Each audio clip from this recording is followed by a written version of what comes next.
Hey, howdy ho, all you beautiful fine shits. Welcome back to the $2 Film Club.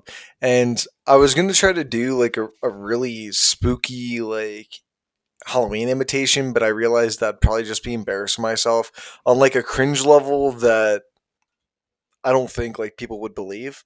So instead of doing that, I'm just going to introduce us to spooky season because I don't know about you, Leo, but Halloween is literally one of my favorite times of the year. Not It's because mine of as well, like yeah. the fall, not because just like the fall weather and like those vibes, but it just gives us a reason to binge these type of films.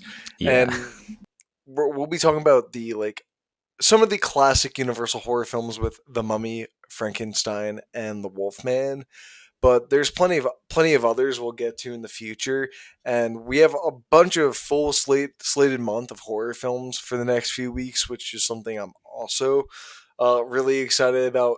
But this one I was looking forward to, especially after I know we're not talking about Dracula today, but after talking about Nosferatu with that first episode we did, I think it's really interesting to come back to what I don't think only considered it to be the Kickstarter of like the monster movie, or like what a typical horror film I guess you would in picture is.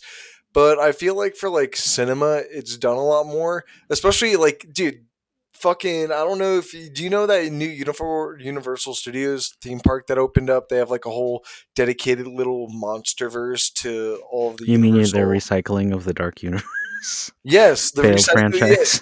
Hey, at least they're putting it to like something like of use that I think is way more interesting.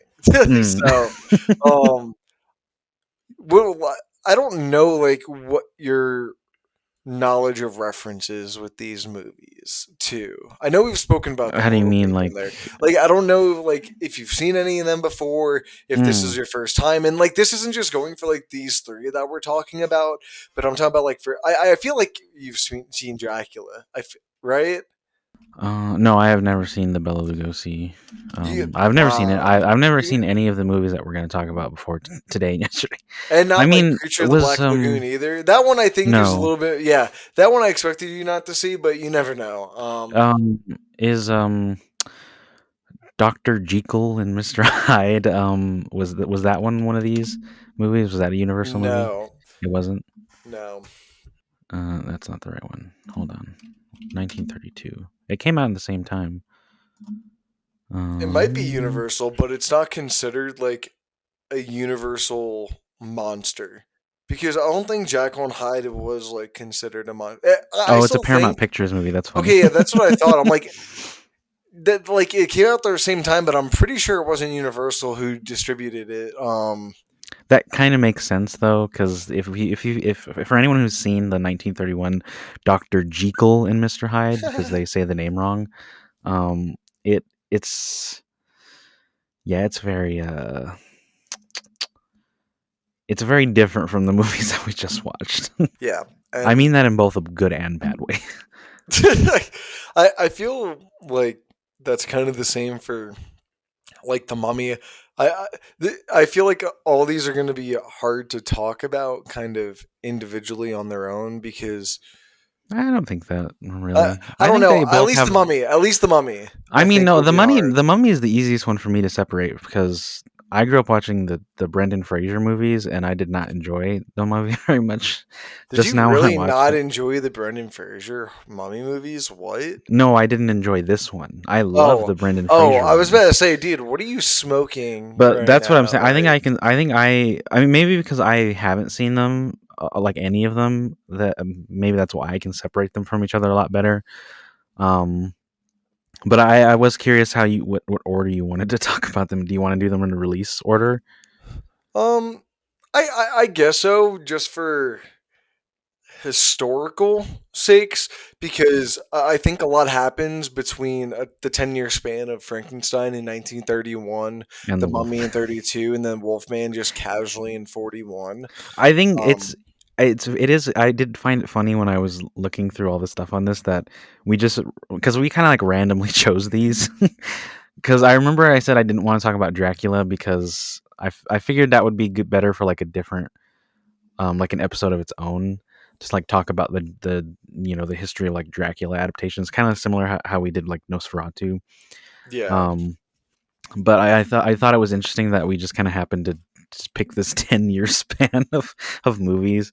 Like Wolfman does feel very kind of like the odd one out because it came out so many years after the other two. And a thing to note is both The Mummy and Frankenstein were pre-code horror films. So Well, watching those two in like comparison to Wolfman, like I think Frankenstein and Wolfman in terms of what they're trying to achieve with the idea of a monster and how it wreaks havoc on like a town or like this small little area, I think can be compared a lot easier than I think of The Mummy. mm, And the for this is the thing about this original Mummy film that kind of bothers me is I'm not saying like the Wolfman or or Frankenstein is like fucking Oscar winning set design, but man, those sets just like I don't know another way other than to say they look like absolute cinema in comparison to the Mummy. The Mummy and just everything in feels comparison to the no, Mummy. that's kind of my point. The Mummy just kind of feels like a knockoff, like rip-off version of their own Universal horror films.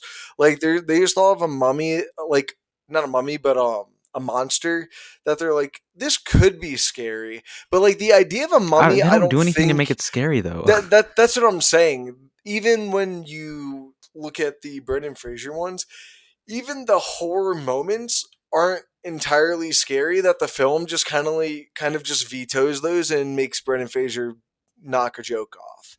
You Mm, know, so I don't think inherently the Mummy is frightening in the way that I think the Wolfman and and Frankenstein Frankenstein. are because of that man versus God aspect that I don't feel like the Mummy really has in comparison. Yeah, I'm gonna be honest because I watched the Wolfman. I watched the Wolfman and the Mummy first because I figured those were the ones that I would not really like the most. Um, and I ended up liking the Wolfman more, but we'll get into that. But I think that my main problem with the Mummy is that it kind of feels like everyone's checked out. Like, yeah, I don't know. It just Boris Karloff doesn't really feel like he's trying very hard in comparison to Frankenstein. Yeah, the production value is not overall great. Like you when you look at like Frankenstein and the Wolfman that just kind of like ooze style for no reason, and then the Mummy, which like yeah, I like the way that the Mummy looks at the beginning, but then you quickly realize that it's only for that one scene.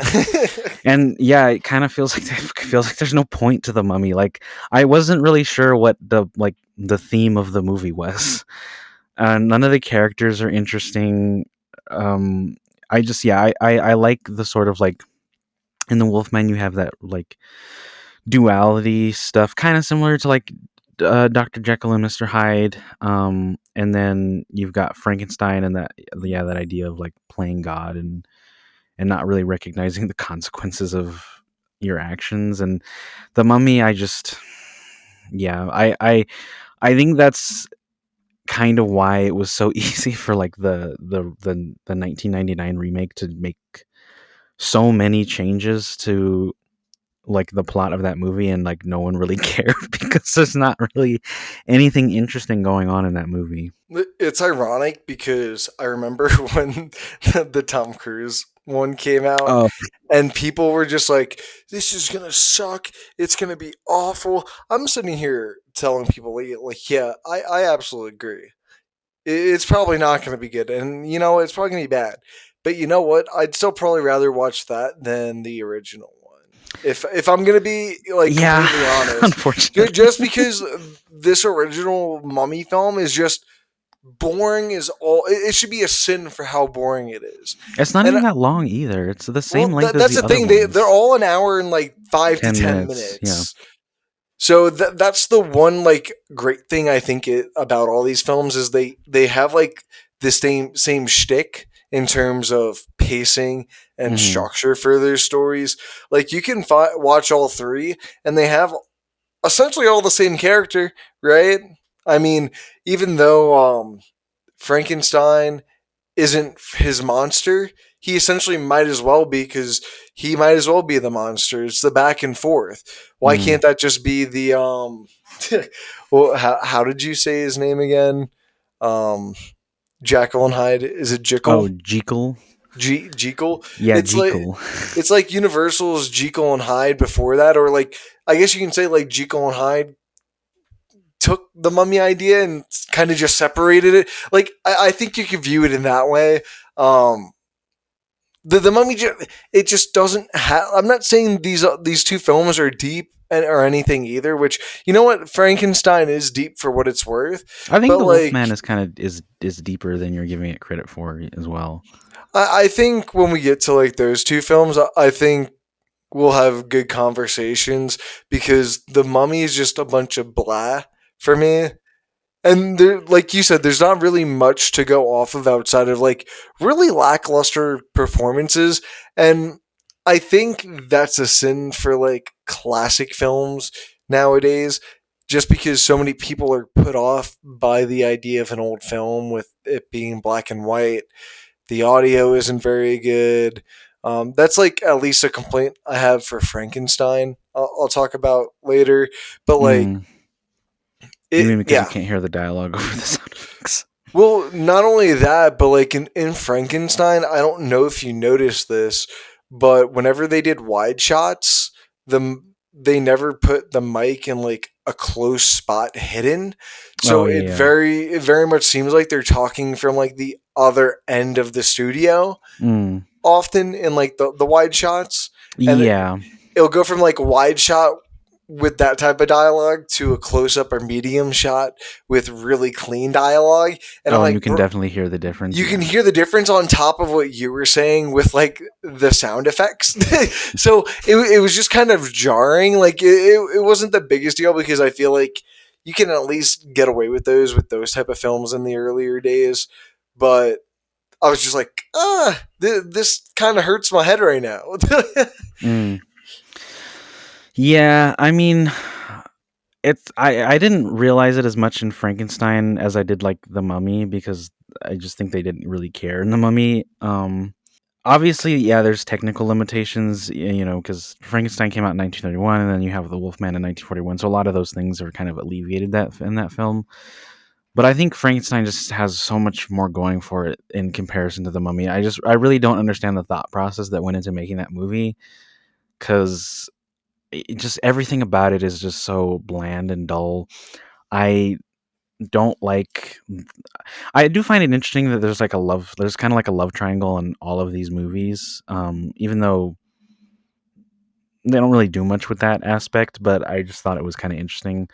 Um, Well, in the I think that's Mummy, where it's like the pre-code type. I know like the mm, Wolfman wasn't pre-code, but Frankenstein and the Mummy are like pre-code. So I think yeah. it leans into, it adds something more suitable for audiences that isn't like kinky love affairs or something super violent to fill in the time of like the monster not doing jump scares. At least Mm. that's what I felt like it was for like Frankenstein and the Mummy.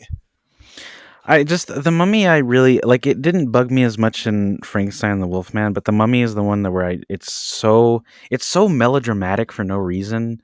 Like fucking the main love interest. I don't remember their names. I'm gonna be honest, No, I don't either. but Like, they like or I guess the Angsana Moon, like the her reincarnation or whatever. Like she falls in love with that other dude, the archaeologist dude, but they do it in like such a kind of ham-fisted way. Like they look at each other, they have like one conversation, and all of a sudden they're like confessing their love for each other and making out. And I didn't really find that interesting. It was just really weird. It was especially awkward because literally right after that moment happens, the mummy or Ardith Bay comes in, and then they're like giving each other like goo goo eyes, and I was just like, okay, so what was the point with all that other stuff? And the other thing too is like in the mummy, a lot of the a lot of the reason why I like Frankenstein and the Wolfman is that the characters are constantly making like it feels like the characters have more importance on like what happens with the plot, like in progressing the plot, than they do in like the Mummy. Like things are kind of just happening, and the characters are talking about it, and like even like towards the climax of the movie, when you kind of expect the characters to do something, they don't, and it kind of just feels like the ending of that movie was very convenient to me. Yeah, the Mummy kind of feels like that one writing sin that they always tell you not to do, where it's just like this happens and then this happens and then this Yeah, happens, and there's no like real rhyme or reason. It's just whatever conveniently helps push whatever this plot slash structure is that you've like shown to us. It might not make sense, but it still gets us get through from like plot A, from point A to point B, you yeah. know, and it's just really weird, especially a year after Frankenstein. Well, I think the problem too is that Frankenstein is based on the novel. And That's actually, I true. do want to bring up a point. I thought it was interesting that in the opening credits of Frankenstein, they don't directly credit Mary Shelley as the author of the book. They credit her as Mrs. Percy B. Shelley. Oh, I didn't even notice that. That was literally the first thing that I noticed. I was like, "Oh, that's interesting." They didn't actually credit her name.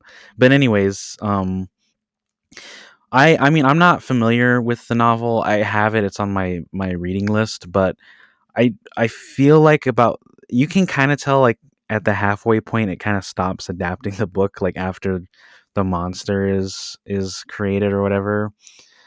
I don't know. It just kind of felt like that to me. Like it felt more like the the setup and structure of the first half didn't really follow through in the second half, and that's one of the things that I think makes Frankenstein not as good as like the Wolfman, because like just halfway through like the motivations of everyone kind of changes, because all of a sudden Henry Frankenstein, not Victor in this for some reason, he like doesn't like he's all of a sudden he's just really on board with killing the monster and like discarding his research and all that stuff and getting married.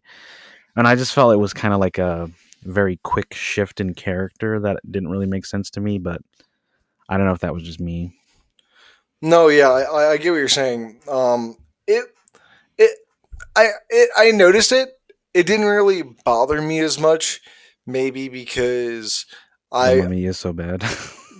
well, not only the Mummy was so bad, but I just kind of feel like the whole central idea of what Frankenstein is and like what he stands for, I think just kind of carries much of that by itself.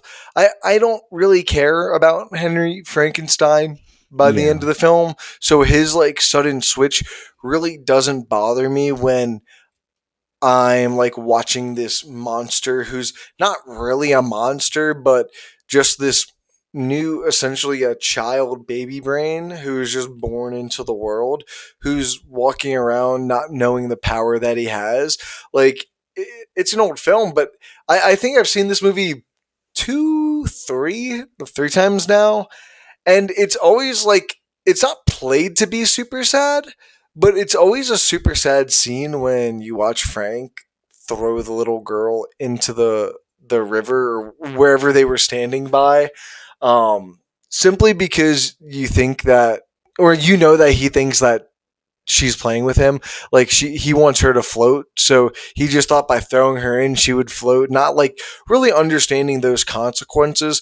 And I thought for a film in like 1931, it really asks the audience to think about our own like humanity and where we stand in the basis of not only science but our own humanity in terms of how we treat people, what the narrative might be. And I think a lot of the fundamentals of the story of Frankenstein still hold up to like today's society. Like if you think about the ending of the mob at the end of the film, that's essentially just modern day cancel culture, right? Like not knowing the extent of the full story and just blaming someone. Like I just think that holds up so much better in terms of whatever the Mummy does. That one little thing with Henry, I'm like, I don't care about Henry. I Frankenstein is the one I really care about by the end. And when you see the fucking windmill fall, you're just like, fuck, man. You feel bad for the monster. And that I think that's the biggest thing the film does. Yeah, no, that's I 100% agree, and I do think it's interesting that Henry's never forced to really take responsibility. I mean, he kind of does, and he's like, "Oh, I have to, destroy the monster," but like, no one ever finds out that he's the one that created it. And I thought that was interesting that he doesn't like, and I totally expected him to die at the end, but then he kind of doesn't. And I don't know if that's like intentional or if maybe they were kind of told like, oh, this kind of needs to have more of a happy ending. But I found it interesting that he doesn't really have to like really face the consequences of his actions in a way that like the monster kind of does, even though the monster isn't really aware of what it's doing. Even though in all reality, Henry is like, you know what I mean. Yeah. And so that I do think that Frankenstein is, or the monster is the most interesting character in this entire movie, and I also did find myself really becoming more emotionally attached to like what his character was doing. And also I do really like the performance that Boris Karloff gives, like even in that scene you were talking about, the with the child and whatnot. Like after he kind of, you see Frankenstein's monster realize like kind of what he just did, and then it takes that moment to show us his reaction, and he kind of like is almost horrified by his own actions. I really liked that. Yeah, sorry, I was trying to look up like historical things in 1930s, 1929 to Mm. like see like what could have like what the book came out in 1818 actually, right? I think um yeah, 1818, yeah. so. I'll give it like a 2 year fluff period. 1816 historical. I don't know if that is I don't know if that's a scene in the book though. I doubt it, because from my understanding, Frankenstein's monster in the book is very different from how it's portrayed in the film. Huh. But I do think it's interesting that like both this movie and like say for example Nosferatu have those like scenes and then those ideas of like the mass mob. Because in Yeah. Nosferatu you have like them chasing after what's his name, Herr Canuck, Canuck. and then in this one you have them going after the monster. And the whole time you just feel really bad for him because you know he doesn't know what's going on. It's like watching an animal who did something wrong, not understanding what it did wrong when like someone's yelling at it. That's like kind of how it felt watching Frank run away from the mob into like the windmill. And I Yeah. think overall, like I know I dissed the Mummy hard for how like lacklustering its production design was, but I think Frankenstein has the best production design of the three. Yeah. Just like that gothic look to it, where you know it's like that two-dimensional background, but like the sets are still so good. Like when they're running over all the rocks at Oh the yeah. end, I'm just like, dude, 1931. This looks really fucking good. Some of the Yeah. wide shots, like when the windmill is burning down, looks really good. There's so many good things in this film that I genuinely get shocked about when it comes to a technical basis that I think also adds to why I think not only Frankenstein but this film has kind of just like lived on in longevity. Yeah, it's very easy to see how just the production value alone, given the limitations, flourished. And it really does remind me of the whole German expressionism movement. Especially we talked about it a little bit in the Nosferatu episode, but this one not just like kind of like story wise, but also in terms of the look of all of the architecture really reminds me of the Cabinet of Dr. Caligari. And I really Yeah. liked that. It felt like us taking that style kind of a step further in this film, and I really liked that. Yeah, no, I absolutely agree. And I didn't put that two and two together because when I was talking about it before, I was in the back of my head, I was trying to think of like a better way to like describe how it looked. That was a good way. Dr. Yeah. Caligari, where it's kind of got like that. anamorphous, non-worldly look to it, Hmm. but still grounded in the basis of our reality. Um, Even like some of the shots with like the silhouettes of people walking around are just really visually interesting.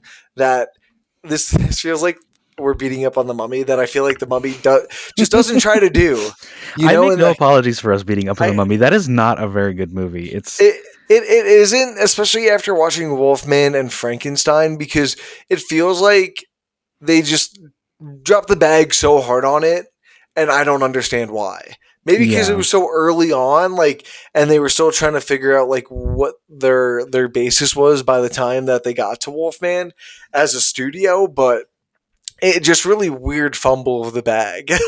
yeah. I get it's like really hard when you're doing it in comparison of like these two other movies, but it's just because the Mummy isn't really. It's not trying to be like It's not gothic, really trying to be anything. I feel that's the problem. and obviously the Frankenstein is rooted in like that gothic background, and to a certain extent the Wolfman is. But I just yeah, even all of the ancient Egypt stuff just looks really fake, and it doesn't Bro, it, it doesn't feel like there was any attention to detail in anything outside of like the first appearance of the Mummy, and then after that they were just like, oh yeah, we're not going to do any of that. I straight up feel like I've been in escape rooms that With more with with with better design. with better design within like that same concept of like leaving a mummy tomb or something, you know what I mean? So Hmm. like I get it's 2025, like 2025 guys, but like come on now, like try to put a little bit more effort into it. Well, I mean, even like, because have you ever seen like those old because I owned the DVD version of the Mummy Returns, and I would always go through like the special features, and there was always like the ad for the Universal ride for the Mummy Oh movies. dude, it's like my favorite ride too. I And love to like go on it. even I've never been to it, but even like watching those ads, like you can tell like that looks just much more interesting than anything going on in the 1932 movie.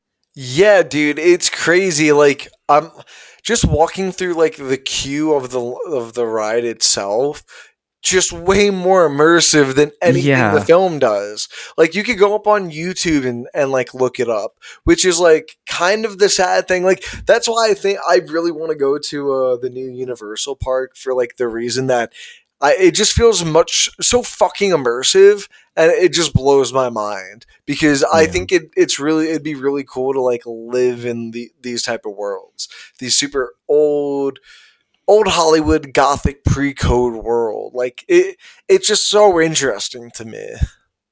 yeah.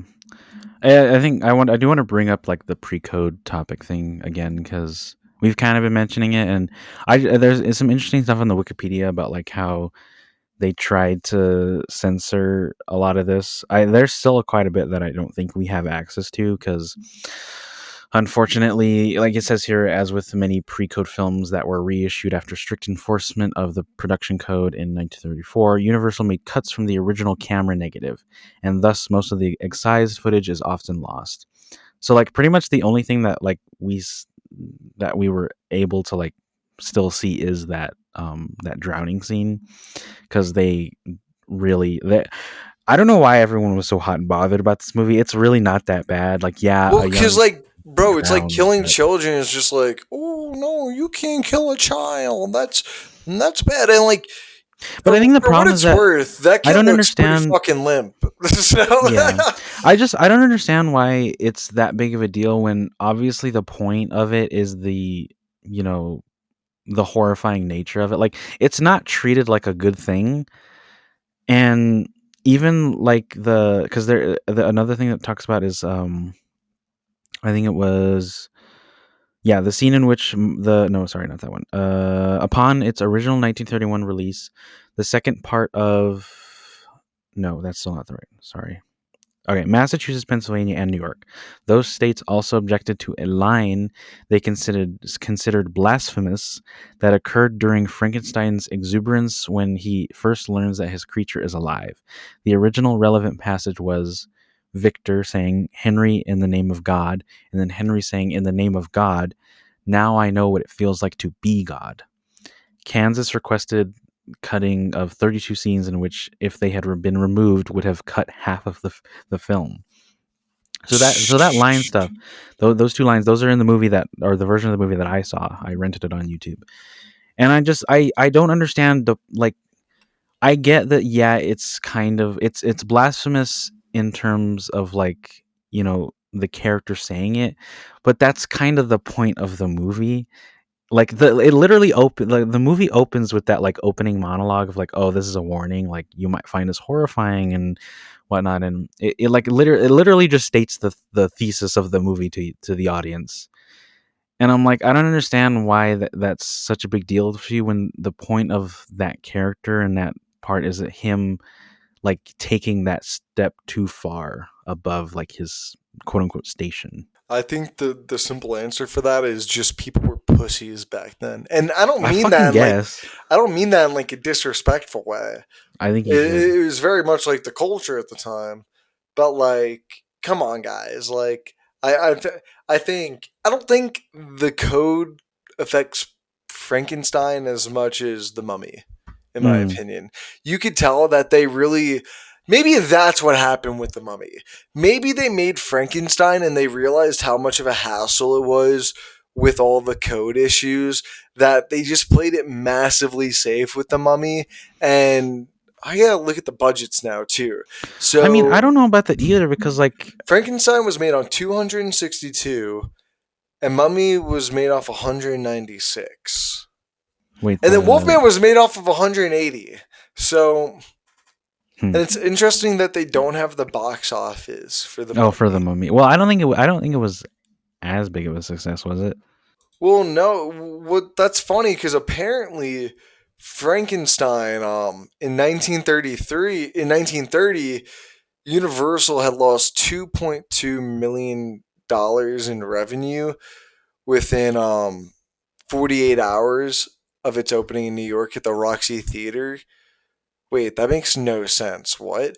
I think they just mean 1931 and the article misspelled it. But in 1931, within like the first 48 hours of Frankenstein releasing, the film had lost $2.2 million, and Dracula star Bela Lugosi had sold 50,000 tickets, building a momentum that culminated in a $700,000 profit. Damn. So I don't know. It doesn't say what he did, but this film was not well regarded when it first opened, and Bela Lugosi did something to like get a lot of fucking people to watch it. And I think that's just because it's Bela Lugosi, right? Mm. That's what I think. I think people are like, oh, Bela Lugosi, Dracula, like. Well, I think it's interesting because, like, Bela Lugosi was originally attached to play the monster in Frankenstein, I always forget that too. and because it was him, and there was a director that was originally supposed to write and direct. But there's conflicting reports on whether or not Bela Lugosi dropped out or whether he was let go along with that director. But I think he's on record of, like, complaining about the direction that the movie was going with in terms of, like, who the monster was. Because, like I said, the portrayal of the monster in this movie is very different from in the novel. And I don't think he really enjoyed how more of, like, a mindless brute they were kind of, like, portraying him as. But yeah, I just thought that was interesting because. Well, that's why I like the scene with the little girl, is because I feel like that perfectly represents everything that Frank kind of is that no Mm, one realizes. He's someone that was born just literally. I forgot the whole line, but Henry even has a monologue stating about how he was just born two oh days yeah. ago, and he's walking around with the mind of a child. So a child killing a child, like that, the idea of that isn't crazy. Children accidentally kill each other in crazy accident, like those things have happened. So I don't think the situation of the film is as crazy as I think people might have thought it was at the time. Mm, But let's talk about my Wolfman. ratings. My ratings are about the same for the two, but I werewolf movies have always been the belle of the ball for me. And this, man, I don't know how. I know you haven't seen this film yet, but I don't know how I talk about this film without like making fun of the one that came out this year. Oh, I really don't. I really, guys, listen. I love Lee Wandell, but man, bro, that was not it. And going back to the Wolfman, 1941. Man, fucking masterpiece, man. Literally, I felt like I was just watching a beautiful masterpiece unfold right in front of me on Christmas morning. That's what it felt well, like. I do think it's because I see I haven't seen the 2025 reboot, but I've seen the 2010 one. And It's it's interesting for interesting. what it's worth. Yeah, it's interesting. It's interesting how, like, having seen that and going back to this one and just seeing how all of like the story elements just work so much better than any of like the remakes have tried to do it. Um, I liked this movie. I didn't think I was gonna like it because we watched the clip of him of his transformation in that horror class that we were taking, and it didn't look very good. And yeah, the special effects aren't really They're not good. they're The not the visual draw effects of are this dog shit. movie. I'm sorry. Yeah, no, the visual effects are not should aren't and shouldn't be the draw of this movie because I just really got invested in the character of Larry Talbot, and part of that is also because of Lon Chaney Jr.'s performance. Like I don't know, I just really liked the plight of his character, like the emotional turmoil of him not only like discovering that he's a werewolf, but also just dealing with the fact that he's kind of just an Fucked. uncontrollable monster. Yeah. Um, I don't know. I really like that, and yeah, there's kind of a love triangle in this one, but it's not the focus of the movie. And so I just got wrapped up in his sort of affection for the people around him, um not just in like his love interest but also like for his father. That ending, the ending of this movie is not what I thought it was going to be, and I really liked it, like how just It's brutal. it's very tragic for no reason at all. And it's funny. It's funny in comparison to like the 2010 one, Oh where yeah. it's it is kind of funny how much of the same movie they kind of are, and I've never really Yeah. realized it. Especially with like the father plot line, how it essentially just kind of takes it from this film and just Mm. elongates it. And instead of the father killing him, he kills the father in a really epic werewolf battle. Like That's like the it's only good scene in that ridiculous. movie. It's ridiculous, but the I gotta give it to them. The makeup in this movie is really good too. Like I don't know, man. I look at Lon Chaney Jr. and he fucking rips in this role. He really brings out a beastly side that I think a lot of actors could have made look really silly. Yeah, And I I think mean some of it kind of does come off as silly at times, but I think for the most part it's there's not generally enough of it effective. for it to be stand out like outish, I think. Yeah, I think the one part where I kind of found it silly was when he attacks the gravedigger. The Yeah. rest of it is the rest of it is pretty decent. Yeah, I do agree there. And I always forget when I watch this that Bela Lugosi is in this for some Oh, he reason. plays Bela. Yeah, he plays Bela, the fortune teller. Yeah. And I don't know why. I just like seeing Bela Lugosi pop up in the horror films. The one thing is we have to watch, like, not next, but in the At some future, point. is like all of the Universal monster like team up films, or like Oh. where it's like Abbott and Costello with the Wolfman, and or like Wolfman and Frankenstein, like those type of films. Because I didn't say this before, but when I grew up, I grew up watching The Wolfman, but when it came to Frankenstein, I grew up watching Young Frankenstein. So that's how I Oh. knew Frankenstein, and it wasn't through the original like Universal horror. So I Mhm. always find that funny coming back to this now. I don't know why. A quick little fun fact, I guess you can say. Um, but Lon Chaney Jr. I just ultimately thinks gives the best performance too out of all of these films. Yeah, Like you deeply connect with him on a yeah, very personal level throughout the film, and like going back to your point about the ending, you hate to see it because it's just a man who suffers from, I don't want to say disease or curse because that's, well, it's a curse, but not a disease because that's what they eventually like make it out to be.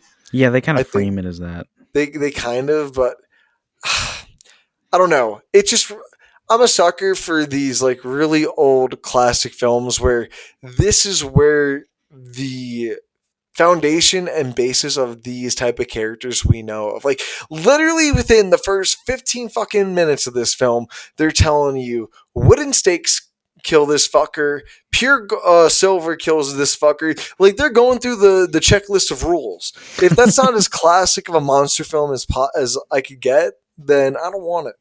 I guess that's another thing that the Mummy doesn't do. Yeah, no, it doesn't. Oh, dude, I can't. I know I we can't. we are really bashing into the Mummy, but it's too hard not to. Like the difference in quality is like so apparent.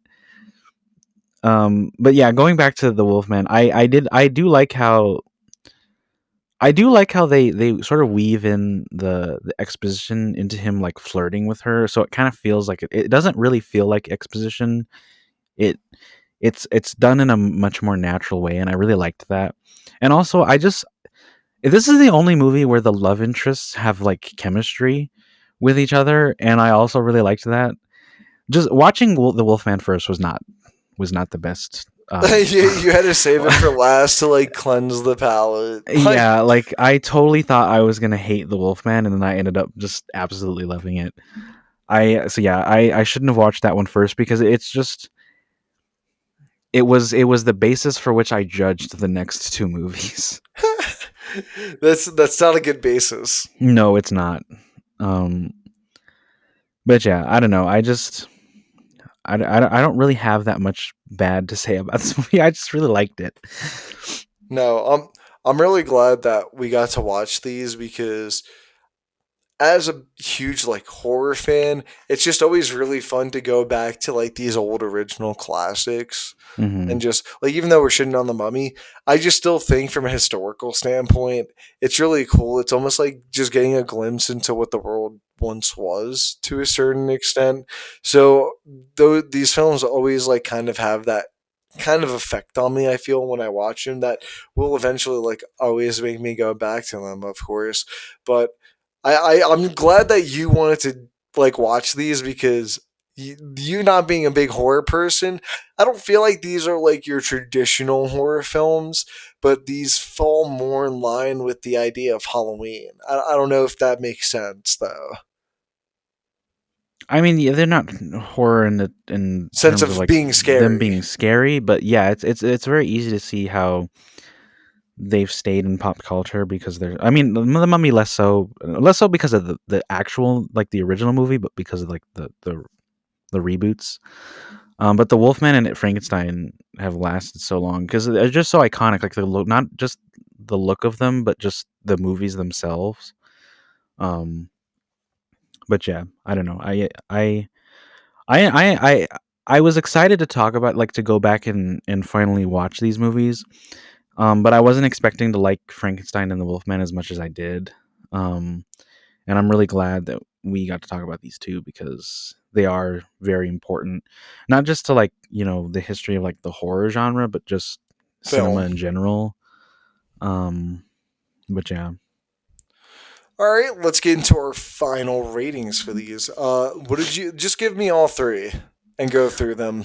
So Frankenstein, I gave a 3.5. I think it's a good movie. I really enjoyed it. I like there's some issues that I have. They're kind of more nitpicky.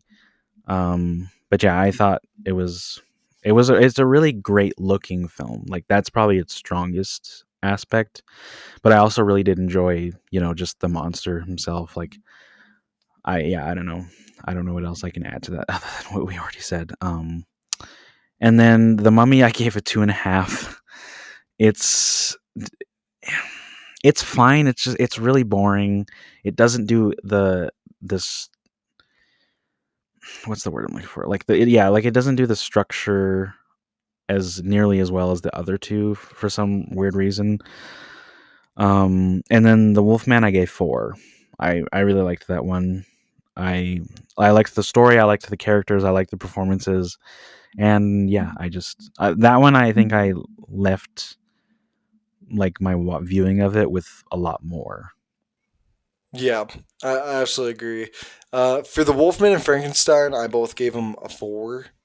They're both kind of just like evened out for me. Mm, I Even though I like werewolf movies more, Frankenstein I think says a lot more that I think speaks to like a timeless generation that I think is what makes the film I think that much more important to like cinema and history. mm. But the Mummy I gave it like 1 star. It's not good. I go back to it just because it's an old classic Universal, but I don't go back to it like I do with like Frankenstein, Wolfman, Dracula every once in a while. Uh, I don't know how quick I would be to go back to the Mummy anytime soon. Even like for like the Halloween stuff. I'm a sucker for that old fashioned timey shit, bro. I don't know what to tell you. But Leo, what are we watching next week, my man? All right, next week we are watching the rest that we're finishing the Final Destination movies. We talked about the first one before in one of our episodes, and Final Destination Bloodlines is now on HBO Max. So we're gonna go through the rest of the series, and we're gonna go through the highs and lows of the series, unfortunately. But yeah, stay tuned for that. Damn. We'll see you guys on the next one. I'm excited for fucking Final Destination. Peace.